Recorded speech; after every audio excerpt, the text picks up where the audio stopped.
السلام علیکم ورحمۃ اللہ وبرکاتہ۔ الحمدللہ والصلاة والسلام علی رسول اللہ وبعد۔ روزے کی حالت میں کچھ ایسے امور ہیں، کچھ ایسے معاملات ہیں کہ جن سے اللہ کے نبی صلی اللہ علیہ وسلم نے منع فرمایا ہے۔ انہی میں سے ایک عمل ہے جھوٹ بولنا یا غیبت کرنا یا غیر مناسب بیہودہ باتیں کرنا، ایسی باتیں کرنا جس میں کوئی دینی یا دنیاوی فائدہ نہیں ہے۔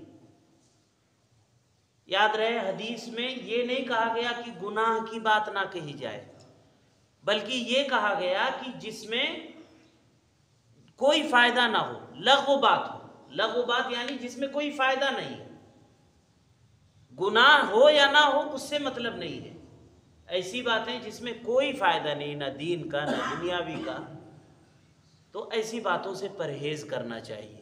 اور وہ باتیں جو گناہ کی باتیں ہیں وہ تو روزے کے علاوہ میں بھی منع ہیں۔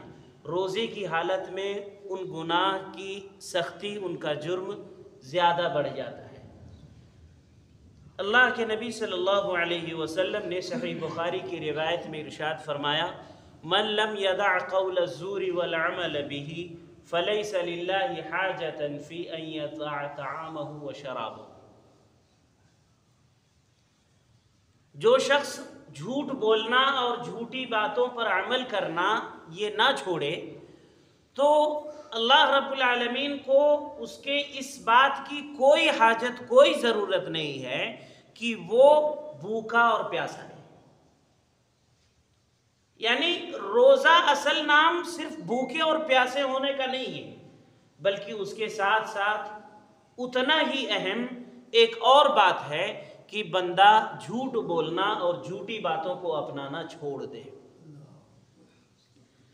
اللہ کے نبی صلی اللہ علیہ وسلم نے ایک اور روایت میں گالی بکنے، اول فول، کچھ غیر مناسب، غیر بے حیائی والے الفاظ کہنے سے منع فرمایا ہے۔ آپ نے فرمایا کہ الصیام جنہ، روزہ یہ ڈھال ہے۔ یعنی جس طریقے سے ڈھال سے آدمی اپنے آپ کو دشمن سے بچاتا ہے، دشمن کے وار سے، ایسے ہی یہ روزہ ایک ڈھال ہے کہ جب آپ روزہ رکھ لیے ہیں تو اب اپنے آپ کو اس روزے کو ڈھال بناتے ہوئے سبھی طرح کے گناہوں سے بچائیے۔ پھر آگے آپ نے فرمایا کہ اسے چاہیے، یعنی جو روزے سے ہے اسے چاہیے کہ وہ کوئی بھی بیہودہ والی باتیں، فسق و فجور والی باتیں نہ کرے۔ فلا یرفث ولا یفسق۔